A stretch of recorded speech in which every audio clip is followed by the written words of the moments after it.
Thanks for everybody for showing up this morning.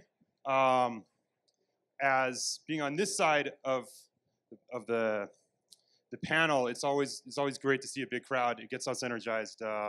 Makes it a little more nervous, but it's good to have. So before we start, I'd say the point of this panel is what every year, what Finance Magnates, their aim to do, is to try to get 5 leading people from the industry, a little variety of different people, and specifically CEOs that are able to address a multiple different types of, multifaceted type of talk.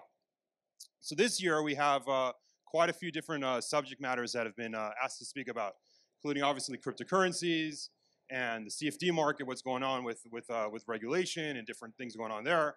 And then luckily we also have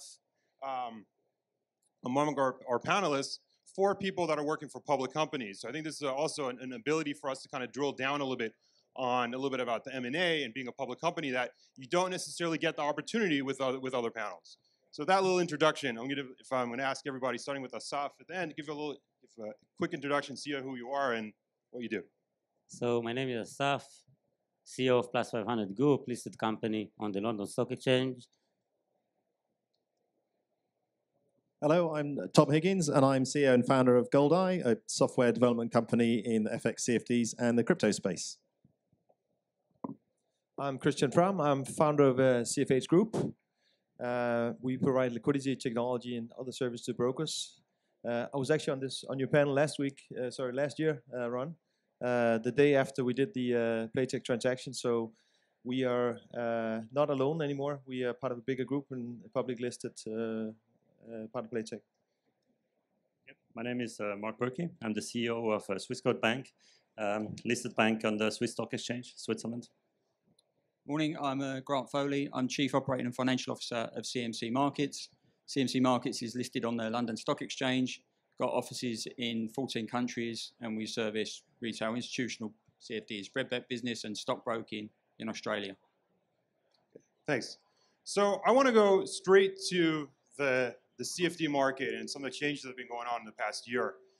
It's over the last several months, it's less of the headlines, but definitively in the beginning of the year, the first half, there was a lot of talk, and like, you know, the Belgium and France, how they banned different types of marketing that firms could do, and then in Cyprus, in the FCA, there was a question of limiting leverage.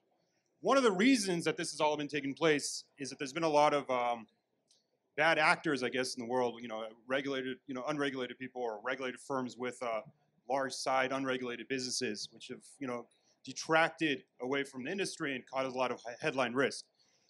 So I wanted to start with knowing that there's all this negative sentiment that's kind of come up around the industry. One question that I'm curious about, and I've had other people ask me about, is what's the mood in your offices now? Do people still want to work in this industry, or is it something that's kind of changing and people are like, okay, maybe I don't want to be associated? To start with you, Asaf. Thanks, Ron. I believe, as you're all familiar, we've seen some changes to the regulatory environment over the last, let's say, 12 months. It started with Belgium from the FSMA, then continued with the German approach with BaFin, then SISEC, AMF, and etc., and some others, FCA proposal, and then earlier in June, it was ESMA decision to come out with a new set of rules in 2018. It's yet to be exactly known when it's going to happen in 2018. I think the mood in Plus 500, you asked what is the mood within the firm, is very good, because you need to understand that changes are part of the way of doing business. So you need to adapt to new regulatory environment on an ongoing basis. Having said that, it's a challenge, and it's a challenge that we need to tackle for the future growth of the business. It's an essential part of the business. So you can have the trading platform, you can have very good marketing capabilities, but otherwise you also need to have the compliance side of the business, because without having it, basically you won't have a business. So it's always the challenge to find the right balance between the business performance, allowing to the business to exist and go forward, while keeping the compliance side of the business up front and doing beyond what the regulator asks for, and having the ability to cater the needs of those customers. Okay, and Grant, what's your feedback from employees? And Yeah, I think that obviously we had early in the year there was a lot of stuff coming out from the regulators. We've still got that uncertainty, but I think in CMC markets the mood is very positive. As you said at the start, you know, there was a lot of more unscrupulous, should we say, providers, and that's where we are. We see this as an opportunity. We do things properly. We always have, and we think this is an opportunity for the industry to clean itself up a bit, and the regulator can take this opportunity, and we think it's a good thing. Fair client outcomes is the essence of everything that we do. And if this is getting and driving better client outcomes, then I think it's a very positive thing, and it's certainly seen that way in CMC markets. Moving on to you on the same similar type of subject to you, Mark. What are your, you know, a lot of these things have been said about reducing leverages and changing advertising. Not all of it's actually been set. So what's your anticipation of what's going to be happening in 2018? Oh, I think we certainly will see some leverage caps coming in Europe, and I would say basically that's good news. You know, it's the industry is stabilizing a little bit. The good news is that there are companies like these companies here on the table that are here since many years. I mean, that's also a sign that this industry is becoming more mature. And I think the leverage cap is part of that. Is part of that philosophy. You need regulation. We need to have solid regulators that understands the business. That's the most important thing, and then that can help actually the newcomers to behave the right way. I think that's for me a very positive sign, and a sign that this industry is here for the longer term. Even with these change, you don't think that there's a profit reduction that not having the leverage can, you know, affect on your businesses, or is it? Well, it may affect a little bit the profit, but the good news would be that then everyone is on the same level. You know, even playing field. That's what we're looking for. So I don't think we should go as far as the US is going with leverage cap, but to have something in place as a guidance for this industry, that will certainly be helpful. And do you find, I guess back to you, Grant, as well, do you find that the regulators have been accommodating to that reasoning and saying, say, we're going to be better regulated, but we still want to have, you know, be able to take this industry operationally, you know, in the future, unlike the U.S. where they basically cut it off except for a couple of big players? We've had a lot of consultation and dialogue with the regulators, so they understand the industry a lot more. We've provided lots and lots of data. We've got a very good and open dialogue with the regulator, helping their understanding and importantly understanding how clients trade, and the desire for clients that they wish to trade, and they want to have a platform to enable them to do so. So we've had that very good level of understanding from the regulator. And Christian, because your business in CFH is being part of Trade Tech and Play Tech, covers quite a few different boxes in both, you know, retail and institutional. What's your feedback you're getting as far as what expectations you're having for next year? What's going to be changing? Well, I think regulation is a global macro trend, not just in this industry, but in general financial services has been highly regulated or getting highly regulated. For this specific industry, it's not a big surprise. I think you saw it in the US, we saw it in Japan. So it's like a wave that comes throughout the world, and I think people will adapt to a new world. It's a good thing that we get some controls, and unfortunately, you know, the regulators here in the UK are also getting huge amount of complaints. I saw your article yesterday about binary options, and it's just one of these things where when people don't behave responsibly and clients lose a lot of money and they get lots of complaints, the regulators get upset, and then they react very quickly. I think that's what happened in the UK. You know, they came out very aggressively saying we're going to do this. They spoke to people like CMC and other people on the retail side, and understood that, you know, people are trying to do the right things, and then they step back a little bit. But you know, regulation is coming. I think there'll be leverage caps, like Mark said, and it's just one small part of a bigger picture. You know, MiFID II is another big thing that's coming, which is about transparency and post-trade reporting. So the whole thing is going to get more transparent and more regular, that's for sure. But you know, the space is still here. People like to trade, and I don't think that will change. That's and it's fair to say that this is what I admire here at the FCA in London. You know, the worst regulation is just to forbid the trading. I mean, that's the worst thing you can do. The FCA, at least, you know, they try to understand the business. They try to see where the issues are, and then ultimately to solve it. Now, it's a very mature regulator, and that's what's making London so special. On that idea of being a mature regulator, I wanted on Asaf. So Plus 500 had a few different issues with the FCA in the past. I know you've kind of gone over. So if you could take us through what was their, like when they had halted things in Plus 500, what was like the long-term vision of, did they say, okay, let's do this and that and we'll move in the future, or kind of explain what, So yes, we had our issues with the FCA in 2015. It was mainly related, to KYC procedures that we had in place. There was a big lesson that was learned from that, let's call it exercise.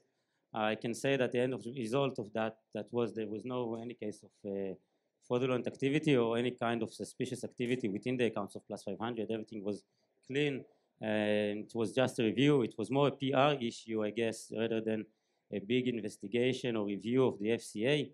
But the lesson was learned. We can say definitely that nowadays Plus 500 is in a completely different place than what it used to be compared to 2.5 years ago here in the UK. Overall, the compliance environment and the regulatory environment that we are dealing with is growing, and you can see the scrutiny from the regulators, and you need to be in line with what is required and to do the right thing.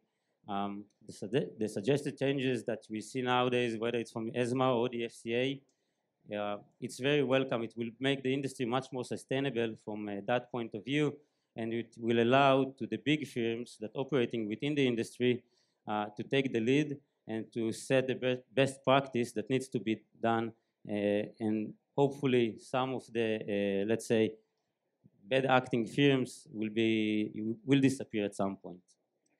Okay. Continue with the theme of the FCA. So the FCA has recently been discussing their role in cryptocurrency trading. So I guess just as a backdrop, I want to get Tom, your input here as the technology guy. You have, for the first time ever here, there's probably like, I think the cryptocurrency guys are outnumbering the payment people, which is a big deal. So how do you how does it work? Like, how does a broker just decide, okay, I'm going to start offering cryptocurrencies?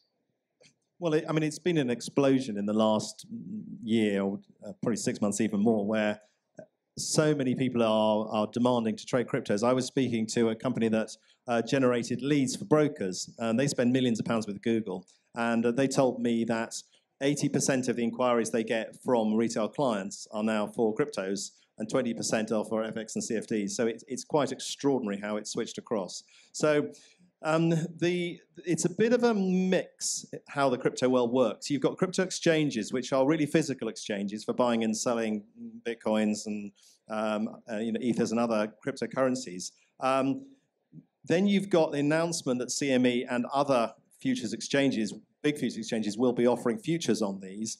And you've got a bit of a gap in between. Now, some of the crypto exchanges are starting to offer CFD products. So like Bitfinex and GDAX, for example, are offering CFD products where they can provide a small amount of leverage, and they will also provide a small repo market for borrowing and lending so that you can go short. So at the moment, most brokers are probably booking their cryptos. So they're using a product to bring all of the prices in, either from a single exchange or from multiple exchanges, to create a single fair price, and then they're booking against that. Now, if they're using one exchange, it's quite dangerous because the prices are so variable across the exchanges. I mean, they can be hundreds or, if you look at Zimbabwe, tens of thousands of dollars different from other ones. So an aggregated price feed across all of them, which is more of a central price, is a good idea. The next stage we're seeing on from that is where they're covering them in the market. So a lot of people on the panel here are offering liquidity in CFDs, but also we're seeing the crypto exchanges, as I say, like Bitfinex, offering trading abilities. So some of our clients are using some technology we produce to route orders into the exchanges that allow you to do CFDs, so you can go long and short. So you bring up an interesting point with cryptocurrencies that your exposure to the market is that brokers are looking to do B-book in the beginning at least. So that obviously means that they have the risk on the prices going up and up and up and up, which is different than your typical FX product, which is up and down more or less. So in terms of hedging it, I just want to kind of like what are the how is that being done? I'll think about Asaf, since you've been in the market, I think since 2014. I mean, I know your company does both B-book and A-book and things like that, but where does B-booking fall into cryptocurrencies? So yes, we started to offer Bitcoin CFDs on Bitcoin. We do not offer the real cryptocurrencies on our platform, just the CFDs. We started to offer it already in 2013. I think we were one of the first providers to add it to our platform back then. Since then, and as Tom mentioned, 2017, let's say it's kind of the crypto year. We started to see the increase in the hype around the cryptocurrencies. From risk management and hedging point of view, we can say that we treat cryptocurrencies, CFDs, that we have on our platform in a similar manner that we treat the other instruments, whether it's indices, FX, and the other instruments that are available on our portfolio. Yes, you need to pay more attention to the exposures and the volumes that are going into the system. But however, since the outcome and the trading behaviors of the customers is quite similar, and we can say that from hedging and managing the risk point of view, we have proved ourselves throughout the years with the profitability of plus 500, and together with the protection that we allow to our customers with a negative balance protection, so we are able to mitigate the risk of customers losing money that they don't have on their account, and that way we also mitigate the risk. So I wonder if you can give us a number here. So over let's say the last 6 months, where prices obviously just keep going up, what's the long-short ratio of your clients? So we can refer to the statistics that is available on the website, which we call client sentiment. You can see the number of customers that are going short or long. I'm talking about like exposure with the bottom line exposures, and I guess you're familiar that since we are a public company, it's not something that we share with the market. So give us a ballpark, though. We're professionals here. So. Less, I can't refer to that. Sorry. Okay, I think that would be something very good for the audience to understand. So maybe Mark or Christian, if you can give us a little background. What's yes. Well, I think our clients are 8% long. 80% long. Wow, yeah, that's yes. And well, Bitcoins in Switzerland is a vibrant market. There's a place close to Zurich which is called Zug, which is a famous town, and around Zug they try to create what they call the crypto valley, and there's all a famous fintech. Ethereum actually was invented in Zug, of one of the famous cryptocurrencies. So the Switzerland actually is trying really to step in and to because they think this is a part of the future of a financial hub like Switzerland.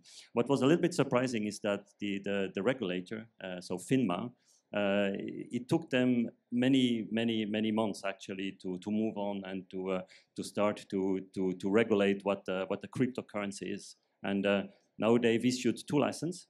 One for Swissquote Bank to start offering these to their clients. Well, we're a bank, so everything we do actually needs to be backed by our regulator, and so there's a lot of discussions actually going on to try to understand what exactly a Bitcoin is. Is it a commodity? How much equity do you need to secure actually to offer this business to the clients? So currently a very hot topic in Switzerland. In terms of what did FINMA want risk management wise, do they want you hedging it with physical Bitcoins? What's the? Yes, well, they for the time being, it's very expensive in terms of equity because it's full on balance sheet. So you really need to provide enough equity to be able to offer this to the clients. And since the clients are going long for most of the time, this 80%. So the more they invest, the more it costs you on the equity side. So what we're trying to do with FINMA is to separate the part that is in the deep cold storage, to say, okay, this goes off balance sheet, and so the risk is transferred to the clients, and the one part which is in the hot wallet, which is traded on a daily basis, this is okay to keep it on balance sheet. And Christian, have you been, as you've been starting to offer it as a liquidity product, what's the demand been from your brokers? Are they looking to, they want to offer it to actually have people trade it, or is it more of like a marketing product that like everybody has, just like in the 2000s, like I have a .com now, and now it's I have a crypto product. It is like a new .com thing, right? Everybody wants it. There's a huge underlying demand for it from the underlying clients of the retail brokers. So everybody is asking for, can we offer this? Can you give us a price feed? Can you offload stuff? But I think it's an unreal world right now, right? You go from, I mean, I remember talking to my brother about Bitcoins 2 months ago, and he was like, 2,500, 3,000, I'm not going to go into this level, right? And now we are looking at 7,500. You have something where people are going in and they're just holding these positions. So the feedback we're getting from our brokers is people not really trading it that much. They're holding it, and they keep increasing their positions. And I think the risk for the brokers and for people like us is we have to come up with products that make sense for everybody. And right now, when you have Bitcoin going like this, the brokers are becoming almost a safer haven for holding Bitcoins than these wallets or exchanges. So when you trade it on a CFD basis, you don't actually hold the physical Bitcoin. You're just gambling on the price, and when it goes up and up and up, you have no risk of getting hacked and all this stuff. So we certainly seen a massive rush for brokers to open up Bitcoin hedging accounts with us. We've taken a very, very slow start to it because we know kind of what people are doing these days. And when the underlying clients are buying and holding, the brokers are looking to offload that, and then that is looking to get offloaded to us, and we need to find places where we can send that float immediately, and that's very, very difficult in the Bitcoin world. And Grant, you're a bit of the CMC is the odd man out over here because you don't offer Bitcoins. So what's the reasoning why you haven't done it, and what's your plans for that? I mean, there's no doubt about it. Offering cryptos is a strong marketing tool, and on the face of it, there's a good revenue opportunity there. CMC markets, our approach is to appeal to a more experienced and sophisticated client, and so when we're looking at offering cryptos, we're doing a lot of work around making sure that we're getting the right price feeds coming through, that we can rely on them, and the data we're getting is accurate. But importantly for us as well, it's making sure we can hedge this. So it's looking at the exchanges, making sure they're legitimate exchanges, making sure we can put the Bitcoins in the virtual wallets and that we're not going to get hacked, because it's very important that we can hedge some of this business. So at the moment, we're continuing to do some development, and we're watching it. I mean, on the back of yesterday's announcement from the FCA as well, they're clearly looking at cryptos, and particularly crypto CFDs. And so we're continuing to do some development, but we're not yet committed to whether we're going to launch the product or not, and timing-wise. Can I give you a prediction of the future in this one? You can measure me against this next year. Go for it. So what's going to happen is the rubbish exchanges, because there are about 100 crypto exchanges, and a lot of them are rubbish because it's a hype period. So the rubbish ones will disappear.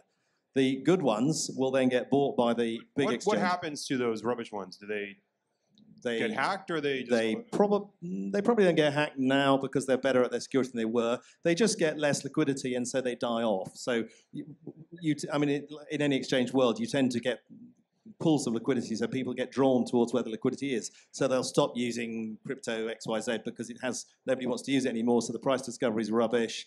Maybe the technology is not so good, and it'll die off. So you'll get good ones that will come up. Then I think the physical and futures exchanges will actually buy them. So you will see the big exchanges in the world will actually buy them and start offering these products directly, and then they will have physical and futures products running in parallel.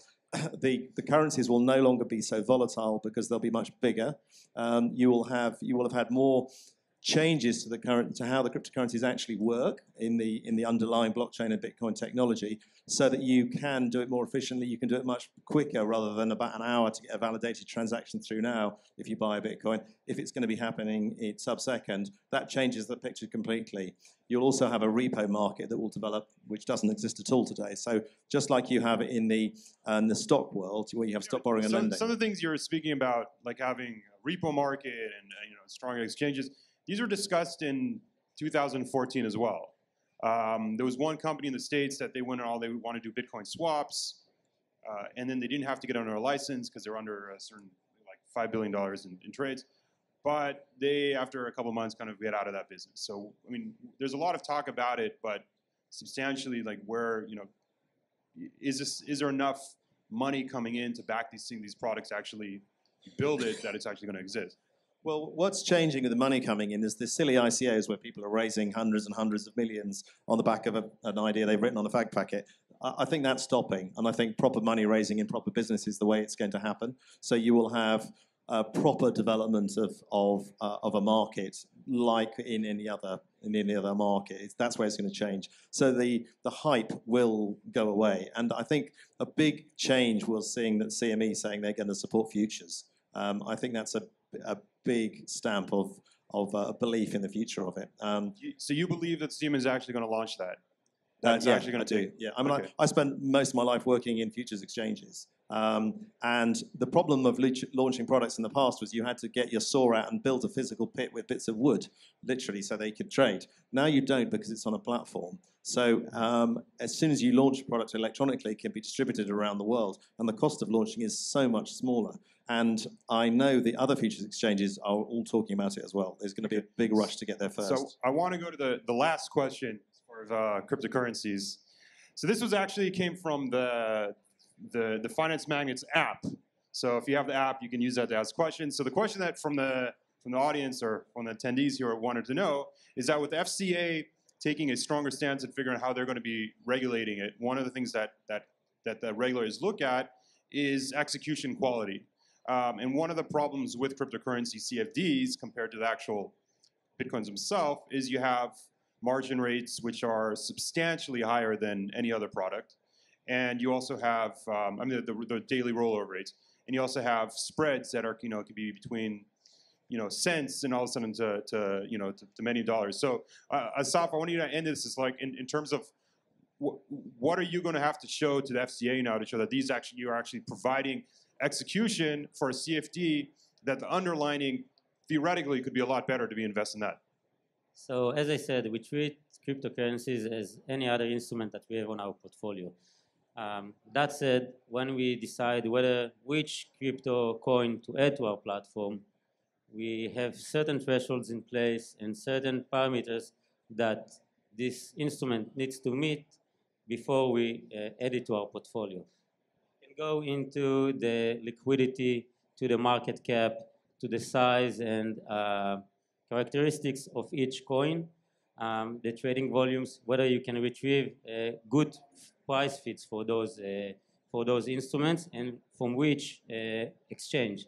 So if you take, for example, the latest announcement, the circular that was issued by SciSec about, let's say, a month ago, they stated a few parameters that they would like CFD providers to address in order for them to allow to have those cryptocurrencies on their platform, such as to source the feeds from regulated exchanges, to have a minimum market cap, and there is also the idea of SciSec where they limited the leverage and kept it to 1 to 5.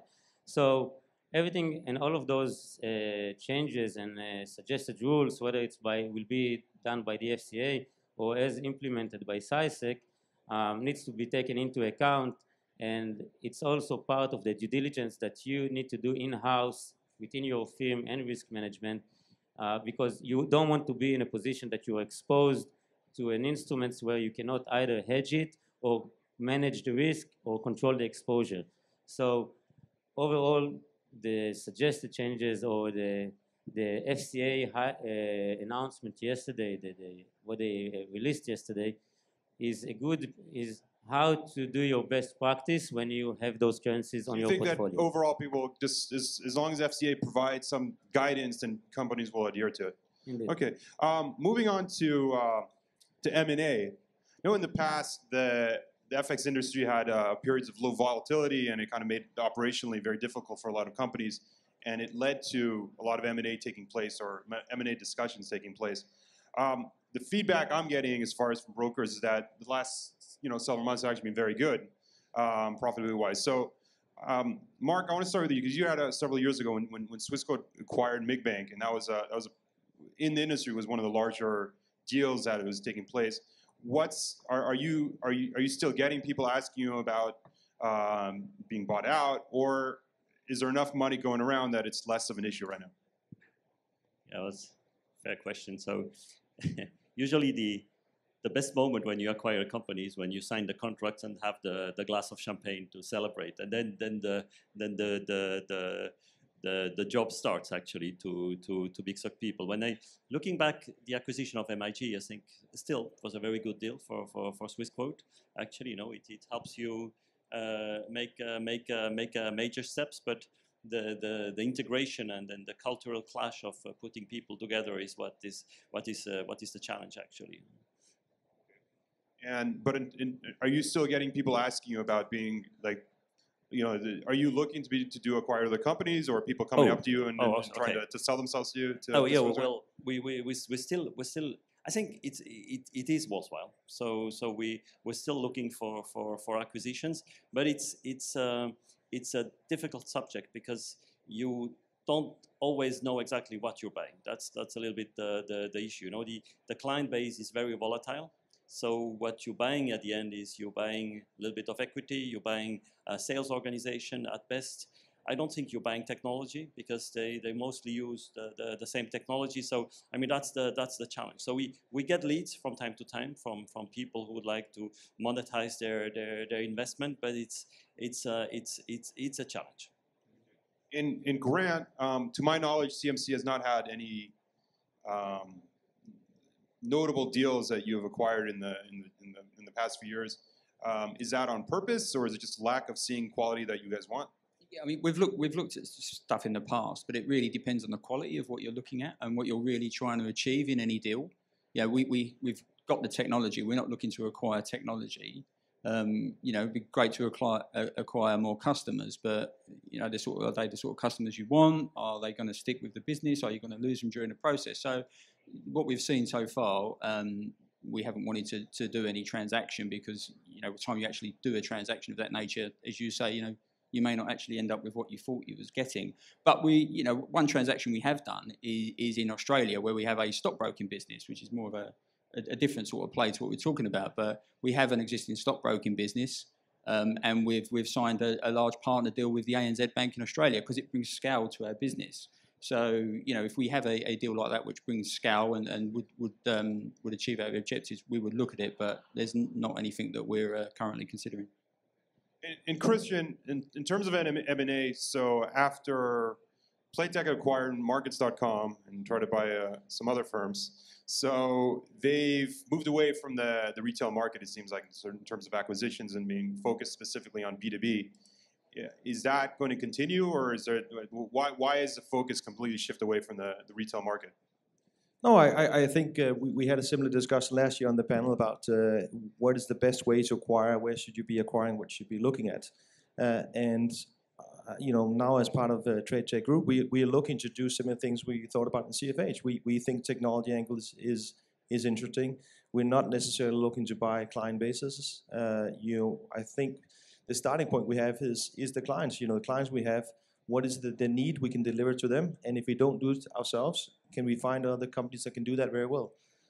So we kind of believe in finding companies that has a niche, where they wake up in the morning and think about that specific product, and we want to take that product within the group and deliver that to the client. So that's kind of number one.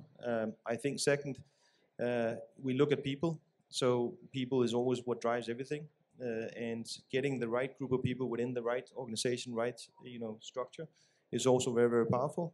And then thirdly, we look at stuff or companies where we think by taking them in as part of the group, giving them the size of the balance sheet, we can grow that business. So does that company fit within the structure or foundation we have?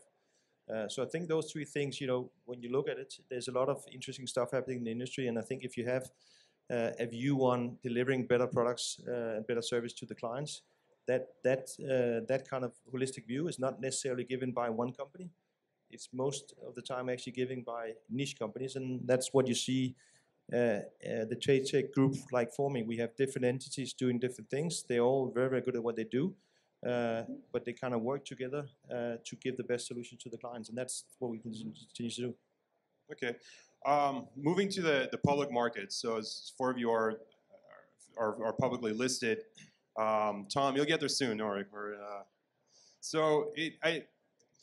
Asaf, I want to get, because you've been the CEO for the past year, and a lot of the dealing with investors and dealing with the markets is something you've probably had to get a crash course with, that you weren't involved with, weren't as much involved with that in the beginning. If you were looking to go public now, and just knowing what you know over the past 12 months, how much more work is involved with having to deal with that on the day-to-day, dealing with being public on a day-to-day business than just being a private company?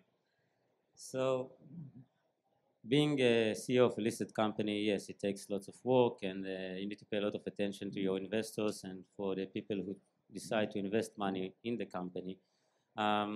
Definitely, it's something that if I would go backwards into 2013 when we floated the company, it's something that we would do again. Overall, the listing of Plus 500 was a very successful one, both from raising the capital that was required, and the most important thing was that it was a good marketing exercise for Plus 500. Since we are dealing with retail customers, and those retail customers are investing and trading within the capital markets, it's essential for a company such Plus 500 to be listed on the stock exchange, so customers that are trading or investing will be familiar with Plus 500. They will have access and visibility to the fundamentals and numbers of Plus 500 to show the sustainable business model, and basically to bring something that as a private company you couldn't, or we are not in a position to do. And so overall, you'd say that if you have the means to be able to handle it, you'd recommend it because there's a lot of positive sides to it. Indeed, completely. Okay. So Grant, you've gone public the most recently. Was a year ago, about 18 months. Okay. I wonder if you could just walk us through, like how, because I know that your CEO Peter Gross had been telegraphing for several years before that there was a desire to go public. But what had to be done, in the 12 months before to actually get that done? I mean, going public is a huge amount of work involved in going public. At CMC, we'd already laid a lot of the foundations. We'd already had NEDs for 10 years before we became a public company. But in terms of making sure that your governance frameworks are in place, that you have the right management reporting, that you have the right structures in place, is really important. And then that's just the beginning, because then you engage the banks, and then you go through the various due diligence processes, and then there's all the documentation that needs to be done. So you're looking at probably a solid year of work before you even go on the road and start marketing the IPO. So there is a lot of work, but I do think it's a very worthwhile thing to do in our business. I mean, being a public company is very important for our retail clients. In terms of the work that was involved, was it more expensive than you guys thought it would be, as far as hiring new people and dealing with different legal aspects? I wouldn't say it was more expensive in terms of resourcing up the existing business, because we already had a lot of that infrastructure in place. So not particularly. There's a bit around the edges where you pay the brokers a bit more, and you have some investor relations people. But overall, it wasn't an expensive in terms of additional cost of being a public company, because you have to. We're regulated businesses anyway. You have to invest in the infrastructure and do stuff properly anyway, really, whether you're public or not. Although my firm deals with EMIR and MiFID, and I really wanted to kind of touch on that because we're late on time, I want to get onto another question, a last question here before we give it to the audience. So last year when we had this panel, and I asked about binary options, and I think it was across the board, everyone said, I don't want to do anything to do with that. I don't want to get, I'm worried about getting arrested. And then now we have the FCA saying that, hey, we're gonna regulate it and take it under us. So how does that change? Does anyone's opinion change on the product now that you actually have the FCA saying that we're going to put it under our umbrella? Obviously, Grant, you provided, so it's not, you're less of a, you would have been less negative about it if you were here last year. But I'm just wondering. I guess we'll start with Mark on your feedback on it. Well, you can behave badly with other products. So it's for me it's less the question of the products than the way actually you deal with it. Now the FCA has decided that they will regulate that market. The question is how, and then ultimately decide whether you want to enter that market or not. The big issue with binary options was that it was highly unregulated, very aggressive marketing, not transparent business model. So if all those things will change, then why not? I mean, it's a financial product like everyone else. Well, I didn't read the FCA statement as a big excitement of, we're going to go into the binary option space. I really read it as, this is a complete mess. We're sick and tired of hearing all these complaints, and we want to get it under control. So what the binary option industry looks like under FCA, I think that's a big question, but I don't necessarily think it's the same world, right? And Grant, because now it's being offered under the Gaming Commission. So is this a better? Does this work better for I guess for you and IG offering it? Is it better set up if it's under the FCA? Yeah, I think it definitely is a better situation under the FCA because, as you already said, these products were marketed poorly. Clients lost a lot of money. If they are regulated by the FCA, I think that will lead to better client outcomes. Okay. I guess we'll move on now for questions from the audience. Yeah. Questions?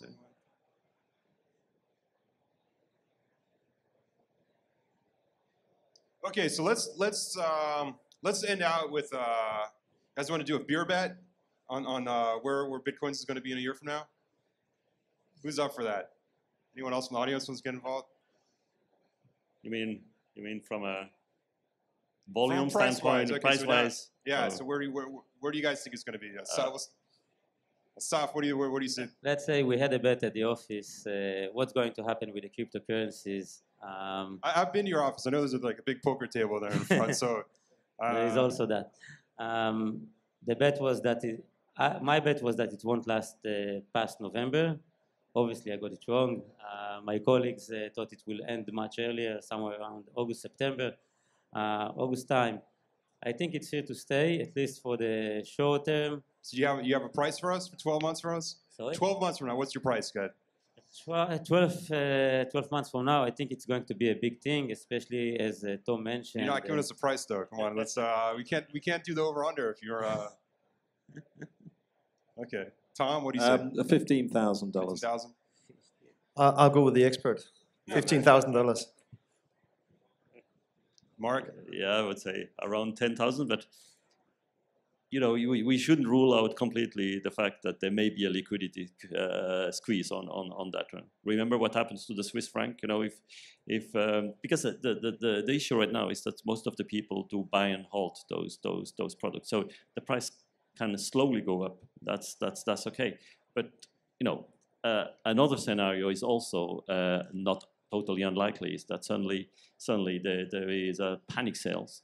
And then there's not so much liquidity in that products, and then you will see drops up to 50%. That's absolutely feasible, absolutely doable, and this is, clients should be aware, and we as professionals, we should make our clients aware that this may happen, so that there's no bad surprise. All right, Grant. Yeah, I would have said around 10,000, but we're going to see some massive moves during that 12 months, I would say. Okay, as probably the only person on the panel that has a Bitcoin shirt. I'm going to go actually and say the way under you guys. I think it's going to be like 3,000 or 4,000. So, any last questions? Anyone have something you want to ask their CEOs? Okay. That being said, I want to thank you everybody for attending and for participating, and give it over.